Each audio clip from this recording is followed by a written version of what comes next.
Wesh les gens, c'est Revive, et bienvenue dans cette nouvelle review du spin-off le plus bizarrement génial de tous les temps, j'ai nommé Duspoke Kishibe Rohan. Ça faisait longtemps, non? Pas de surprise, je suis en ce moment énormément pris par mes études, et ça ne risque clairement pas d'aller en s'améliorant. Il devient donc de plus en plus compliqué de faire des vidéos, mais récemment, j'ai comme été épris d'une envie de review. Alors qu'on attend tous la partie 9 depuis 9 mois déjà, peut-être que certains d'entre vous ont eu un gosse entre temps, de nombreux spin-offs voient le jour dans les pages de l'Ultra Jump pour combler ce manque d'aventures bizarres. Crazy Diamonds Demonic Earthbreak, mettant en scène le duo All Horse Josuke dessiné par Tasuku Karasuma et Kohei Kadono, Whitesnake's Miscalculation par Sho Aimoto, ou encore Cool Shock Old BT, dessiné par la géniale Posuka Demizu et écrit par Nishio Isin, l'auteur du light novel Overhaven, dépeignant un BT des années plus tard. 3 spin-offs ayant tous l'air géniaux, mais que je n'ai malheureusement pas eu le temps de lire. Je ne tarderai pas à corriger le tir. Mais en tout cas, en dehors de tous ces incroyables auteurs contribuant au mythe d'Araki avec leur propre vision de l'œuvre, le maître en personne a apporté sa pierre à l'édifice de cette montagne de spin-off. En effet, on a eu le droit à ni plus ni moins que 3 chapitres du désormais culte Duspoke Kishibe Rohan, spin-off mettant en scène notre mangaka préféré. 2 d'entre eux ont été publiés dans l'Ultra Jump, formant un récit nommé Drip Painting Style, mais ce à quoi on va s'intéresser aujourd'hui, c'est à Hot Summer Martha, publié dans les pages du JoJo Magazine. Il s'agit d'un beau bouquin fêtant les 35 ans de l'œuvre, dans lequel sont publiés des interviews et autres contenus sympas, même si ça le serait encore plus si je parlais japonais, dont une rubrique officialisant au passage Toru en tant qu'antagoniste principal de Jojo Lion. De quoi mettre en PLS tous les théoriciens de l'extrême ne pouvant accepter un personnage pas très bien écrit dans un manga parfait comme Jojo. Oula, désolé. Les cicatrices de la fin de Jojo Lion ne se sont toujours pas refermées depuis le temps. Mais c'est un autre sujet. Bref, j'ai attendu longtemps avant de lire ce nouveau chapitre de Rohan. En même temps, il est sorti alors qu'il y avait Elden Ring. Mais c'est désormais chose faite. On repart donc dans ce bon vieux format review comme on les aime, pour revenir dessus et vous dire ce que j'en ai pensé. Après une longue pause, il est temps de retourner à Morio. Mais cette fois-ci, dans l'originel. Notre bonne vieille ville berceau de la jeunesse au cœur d'or.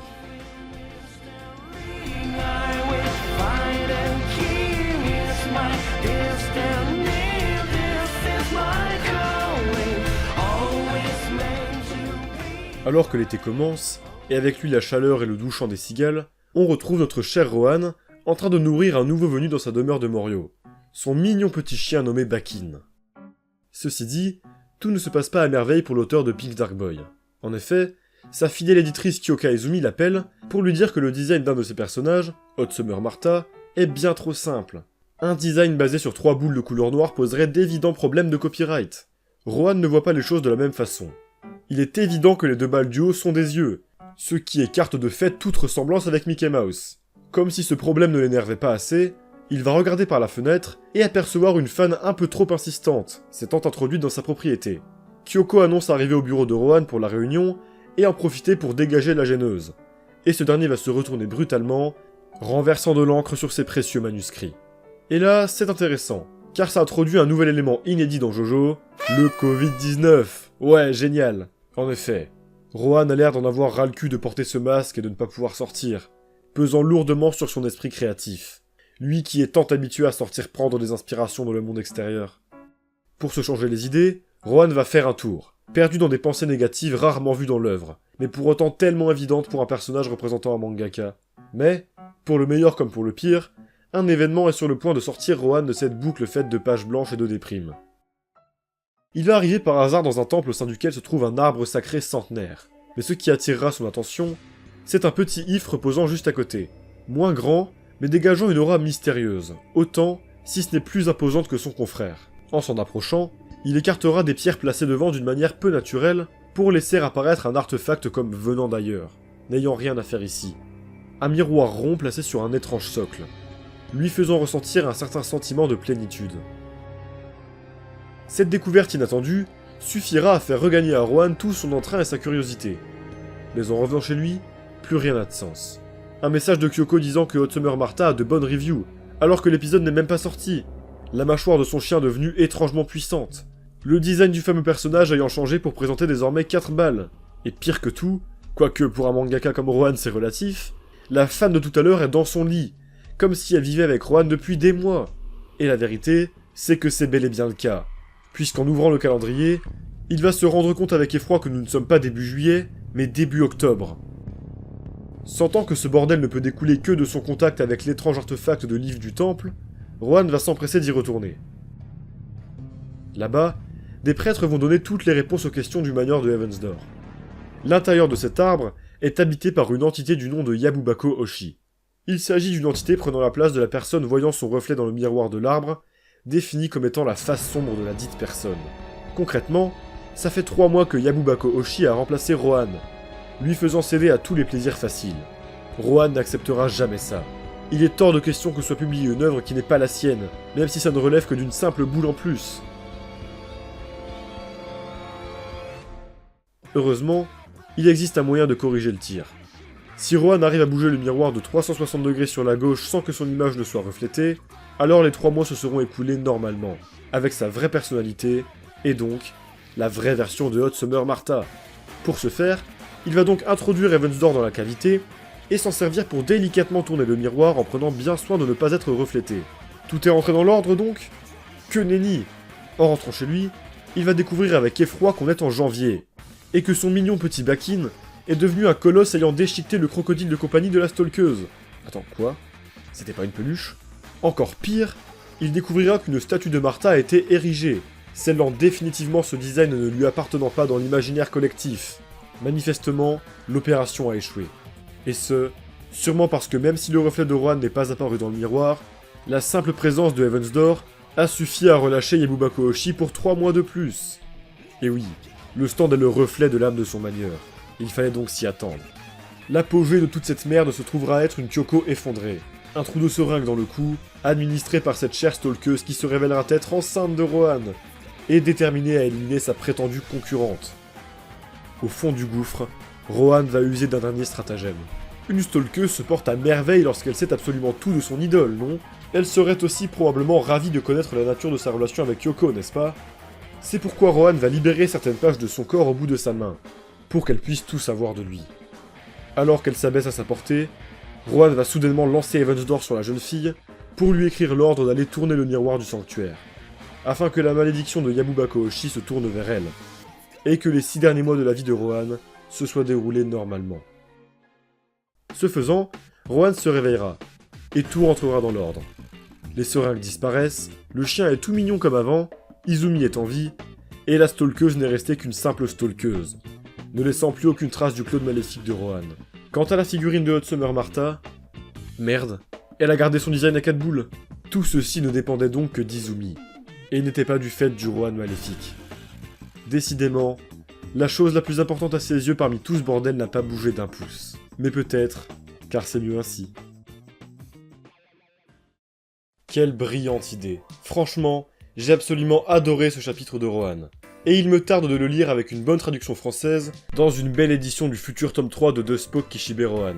Je pense qu'avec les 3 chapitres sortis récemment, il y a moyen de bientôt sortir un nouveau volume. Bref, c'est parti pour la review. Bon déjà, comme j'ai pu le dire il y a 2 secondes, je trouve le concept plutôt brillant.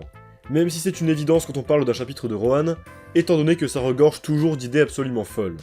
Ici, on a affaire à une force mystique, remplaçant la personne entrant en contact avec, par la facette maléfique de cette dernière, son côté sombre. Et ce, pour l'espace de 3 mois. Si cette perspective est absolument terrifiante pour quiconque essaye d'imaginer ce que ça pourrait donner avec sa personne et les terrifiantes répercussions que ça pourrait avoir, en utilisant Rohan, ça permet de dépeindre frontalement les vices auxquelles pourraient se laisser abandonner les mangaka si leur part sombre venait à prendre le dessus. En l'occurrence, céder aux relations faciles avec les fans et modifier à loisir leur vision artistique pour que leur manga marche mieux. Cela dit, j'avoue avoir un peu de mal à complètement comprendre ce que ça veut raconter sur cet aspect-là, étant donné que le twist de fin, c'est que dans tous les cas, même une fois le problème de Yabubako Oshi réglé, le design final de Hot Summer Martha sera celui suggéré par Kyoko, alors que manifestement, plus que d'avoir mis enceinte une fan toxique, c'était le principal problème qui chiffonnait Rohan. Un peu comme s'il se disait « Je peux accepter tout, mais pas que mon œuvre soit altérée ». Est-ce une vision défaitiste de la créativité et de l'influence des éditeurs que dépeint ici Araki, ou un simple ressort comique pour la fin de l'histoire ? Vu le ton du chapitre et des autres éléments méta qu'il intègre sur lesquels je vais revenir, je pencherai plus sur la première option, mais c'est toujours difficile de savoir avec Araki. Bref, peu importe, dans tous les cas l'idée est excellente, et superbement mise en scène. J'aime énormément l'origine de cette malédiction, avec ce fameux if centenaire placé au beau milieu d'un temple de Morio. Sa position par rapport au grand arbre sacré, comme un espèce d'endroit défendu, éclipsé et rendu quasiment invisible par son confrère probablement plus touristique, renforce clairement son aspect mystique et dangereusement attirant. De plus, vous le savez, j'aime énormément l'écosystème propre à Jojo intégré au lore. Les Rhodes, les hommes rochers, les paumes du diable, tout ça, c'est mon kiff. Alors découvrir un nouveau point d'intérêt à Morio, à ajouter aux côtés d'Angelo, du Pic Boing Bong et autres ruelles des morts, ça me fait kiffer. C'est ça qui donne à Morio son aura si unique de ville remplie de bizarreries et de légendes urbaines. Et pour ça que je l'aime autant, que ce soit aussi bien dans sa version du que Jojo Lion. D'ailleurs, ce Yabubako Oshi, qu'est-ce que c'est? Je ne pense pas que ce soit un stand, mais justement plus une espèce de force surnaturelle arrangée plutôt du côté des paumes du diable et autres bizarreries folkloriques rencontrées dans les autres chapitres de Rohan, de type yokai ou fantôme. Son fonctionnement me fait beaucoup penser à Sugar Mountain, avec cette idée d'arbre amenant une malédiction qu'on doit refiler à quelqu'un d'autre pour s'en défaire. Le déclenchement de la malédiction de par la vision du miroir est aussi une excellente idée. Et oui, quoi de plus logique pour changer la personnalité d'une personne en la remplaçant seulement par sa facette sombre, que de le faire de par un miroir, objet nous montrant littéralement notre visage en perspective inversée. La scène du déclenchement est d'ailleurs très bien amenée, avec un Rohan temporairement en transe lorsqu'il voit le miroir, tandis que c'est précisément pendant ce court instant que son double maléfique a fait de la merde pendant 3 mois. Il faut aussi noter le fait que la date du 7 octobre soit inscrite furtivement sur son téléphone alors qu'il le regarde bien avant la révélation, ce qui permettra aux plus observateurs de commencer à se poser des questions. Il y a également cette métaphore des engrenages qui se remettent à tourner juste après la vision, symbolisant l'esprit créatif de Rohan qui se remet en marche. Bref, tout est brillant dans cette scène, rien n'est laissé au hasard et ça me régale. De toute façon, la narration de cet épisode est globalement exceptionnelle, avec toujours cette idée de crescendo dans les révélations, faisant monter une putain de tension au fur et à mesure que l'on découvre ce qui a changé dans la vie de Rohan après ces 3 mois de possession. Évidemment, la mise en scène suit totalement, avec un découpage toujours aussi efficace renforçant l'horreur des peintes, ainsi qu'un jeu sur les ombres et les éclairages saisissants, notamment lors de la scène de la révélation du miroir.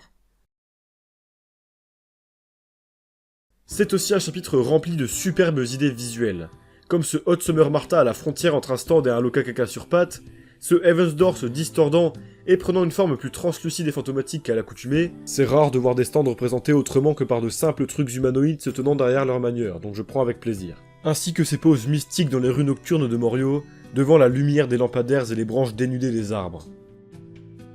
Maintenant, il va falloir que je revienne sur le cadre de cette histoire, car c'est hyper intéressant, et je pense que ça a fait tilter de nombreuses personnes parmi vous qui regardez cette vidéo. Manifestement, cette histoire prend place en 2021, 2022 sur la fin mais bref, en pleine épidémie de Covid. Voir ces personnages que l'on aime tant dessinés avec des masques et mentionner directement le virus, ça fait son petit effet. Au-delà du fait que putain ces personnages ne vieillissent pas malgré le temps qui s'écoule bel et bien à Morio, je trouve l'idée d'inscrire cette histoire dans l'ère de ce temps étrange absolument géniale. En effet, Rohan se plaindra clairement du masque et de l'impossibilité de sortir. En réalité, la pandémie l'a même mené dans une déprime lui donnant l'impression que tout autour de lui s'est arrêté, que l'air est lourd, et l'empêche de faire tout mouvement.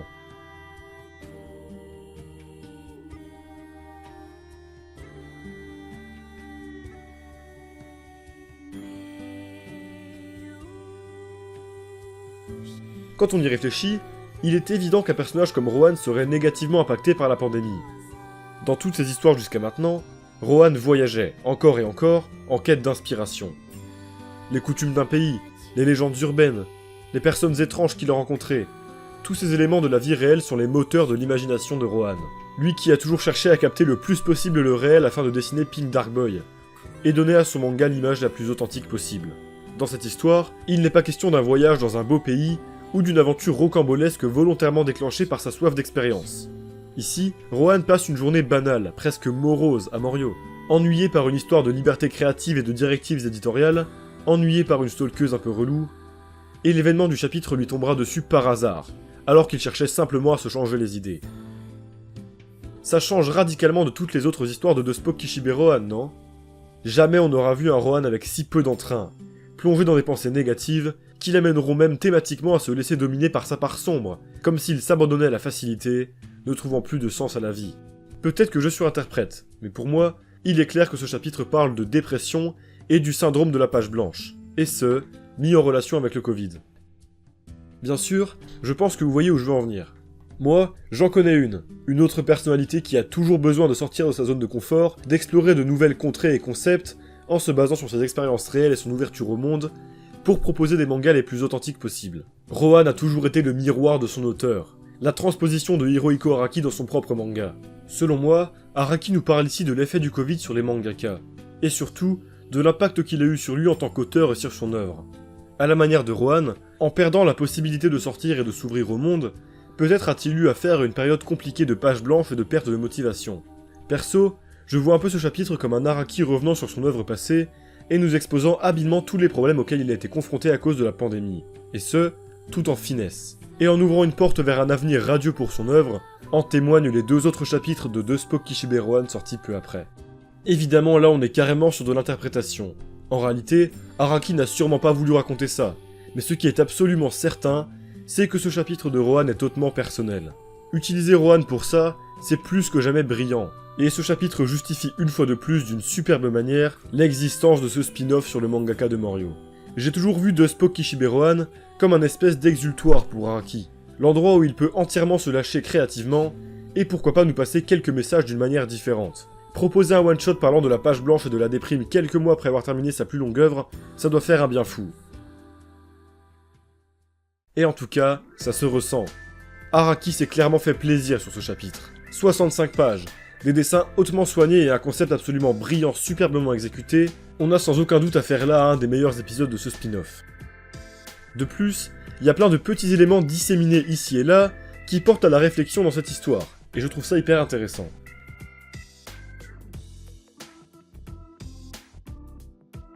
Déjà, il y a un truc que Amonbeat avait relevé, il s'agit de la première histoire se passant officiellement après la fin de la partie 6. Honnêtement, connaissant Araki, je ne pense pas vraiment qu'il y ait pensé, mais en tout cas, ça confirme bel et bien que le reset de Pucci n'a pas affecté tous les événements antérieurs à la partie 6. Après bon, ça reste un spin-off dont on n'a toujours pas d'infos sur sa canonicité, mais je trouvais ça intéressant à relever. Je me pose aussi quelques questions. Déjà, à la fin Yabubako Oshi prend possession de la stalkeuse, laissant donc théoriquement sa facette sombre maître d'elle-même. Mais alors, la face sombre d'une stalkeuse déjà autant terrifiante en temps normal, à quoi ça doit ressembler? Si vous voulez mon avis, c'est loin d'être une fin heureuse. Je pense que Rohan va avoir de gros soucis avec cette tarée dans les alentours. Ah et le chien, j'ai pas compris. Pourquoi est-ce qu'il redevient tout mignon, tout petit à la fin? Je veux dire, s'il était gros, c'était pas à cause de la possession de Rohan.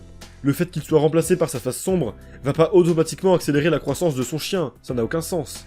Bref, je sais pas si c'est une incohérence ou si j'ai juste mal compris un truc, je compte sur vous pour m'éclairer en commentaire. Enfin voilà, Hot Summer Martha est donc un excellent cadeau que nous a fait Araki pour les 35 ans de Jojo, et en guise de retour après la pause suivant la fin de Jojo Lion. Un récit bien pensé au concept intelligent offrant de sacrés moments de tension. Un dessin soigné dont on ressent grandement l'impact du style de Jojo Lion, le retour de personnages comme Rohan et Kyoko dont le duo marche toujours aussi bien, et surtout, tout ça servi par un réel propos. Une réelle œuvre personnelle d'Araki qui fait un bien fou. Franchement, ça aurait été un plaisir monumental à lire. Jojo, ça me manquait terriblement. Et retrouver ce manga que j'aime tant avec une production d'une telle qualité, c'est juste exceptionnel. Maintenant, je vais découvrir sans plus tarder le chapitre suivant des aventures de Rohan, sorti cette fois-ci dans l'Ultra Jump, Drip Painting Style. Pourquoi pas en faire une review comme celle-là si ça vous a plu? Enfin, on verra ça plus tard. Pour l'heure, j'en ai fini avec cette review. C'est ainsi que s'achève cette review de Hot Summer Martha, le nouveau chapitre de Deux Spoke Kishibe Rohan. Franchement, c'est une envie que j'avais eue au moment de la sortie du chapitre. Malheureusement, j'étais beaucoup trop pris par Elden Ring, je vais être honnête. Du coup, j'y ai repoussé, et là, j'ai réussi à me dégager un petit week-end entre 2-3 gros projets de fin d'année. Donc je suis plutôt content d'avoir réussi à me dégager ce temps-là pour faire une petite vidéo. Ça m'aura régalé vraiment, ça m'aura fait plaisir, et ça m'aura rappelé à quel point j'aimais faire des reviews et à quel point l'époque des reviews Jojo Lion me manque, bordel, c'était absolument exceptionnel. Et quand j'y repense, j'ai de la nostalgie pour ça, et vraiment ça m'aura fait vraiment plaisir de revenir là-dessus et de refaire une petite review comme ça. Pour ce qui est des autres reviews, des reviews potentielles de Drip Painting Style, eh ben écoutez, j'aimerais beaucoup. Ceci dit, ça dépend de 2 facteurs. Déjà, est-ce que vous avez kiffé cette vidéo et est-ce que vous avez envie de voir ces reviews? Si c'est le cas, n'hésite pas à me le dire en commentaire, c'est important. Et aussi de si j'aurai le temps. Là, les études, bon, il me reste 3 semaines, ça va être un petit peu chaud. Après, il y a le job d'été dans le mois de juillet. Peut-être qu'en août, il y aura moyen de faire des trucs. Mais à côté, je dois faire la prochaine chronique JoJoS, qui est trouver un stage. Enfin bref, c'est un peu le bordel. Je vais essayer de m'arranger. Si je vois que vous êtes chaud pour voir la review de Drip Painting Style, je vais voir ce que je peux faire. Sinon, j'en profite pour parler vite fait des reviews de Jojo Land, tant que je suis là. Sachez que à l'heure actuelle, dans l'état actuel des choses, dans mon état mental actuel, je suis convaincu que je pourrais faire les reviews hebdomadaires de la partie 9. J'en ai envie et je pense que j'en aurai le temps. On va voir comment ça évoluera, je peux pas me projeter d'ici 1 an, 2 ans pour voir le temps libre que j'aurai, mais en tout cas, à l'heure actuelle, dans mon état d'esprit actuel, je suis totalement chaud, totalement bouillant pour faire les reviews hebdomadaires de la partie 9. On va l'attendre, on va voir quand est-ce qu'elle arrivera et on avisera à ce moment-là, mais vraiment, j'en ai énormément envie. Soyez patients, cette partie arrivera, comme j'ai pu le dire en intro, il y a beaucoup de spin-off à droite à gauche pour nous faire patienter, et tous de très bonne qualité. En plus, là, il y a eu le coffret de tous les travaux qu'a fait Araki avant Jojo, donc franchement, on mange très très bien en tant que fan de Jojo, et c'est pour ça que j'avais envie de faire une review sur un de ces spin-offs dont on parle trop peu, parce que vraiment, je pense qu'il mérite plus d'intérêt, et qu'on devrait arrêter de se focaliser sur quand est-ce qu'arrive Jojo Land. Ça arrivera, il n'y a pas de souci, simplement c'est pas pour maintenant, et en attendant, on a de quoi faire. Bref, comme d'habitude, merci aux donateurs. Comme d'habitude, je mets que les donateurs du mois dans ces reviews. Tous les donateurs sont affichés à chaque fois à la fin des grosses vidéos, mais comme d'hab, merci à vous de me soutenir, à être toujours aussi nombreux à me soutenir, ça me régale, merci beaucoup. Merci aussi à vous qui avez regardé cette vidéo jusqu'à la fin. Si tu l'as kiffé, n'hésite pas à mettre un like, un commentaire pour dire ce que tu as pensé de la vidéo et du chapitre aussi, ça m'intéresse beaucoup. Je pense qu'il y a moyen d'ouvrir des débats assez intéressants à propos de ce spin-off, vu que j'ai lancé quelques petits trucs et j'ai bien envie de voir si vous serez du même avis. Bref, portez-vous bien, passez une bonne fin d'année, passez de bonnes vacances pour ceux qui y sont déjà ou qui y arrivent bientôt comme moi, on les a méritées et on va en profiter comme il faut. Et puis voilà, n'oubliez pas que Jojo c'est quand même vachement bien, et il en va de même pour le spin-off de Spock Kishiberohan. Ouais.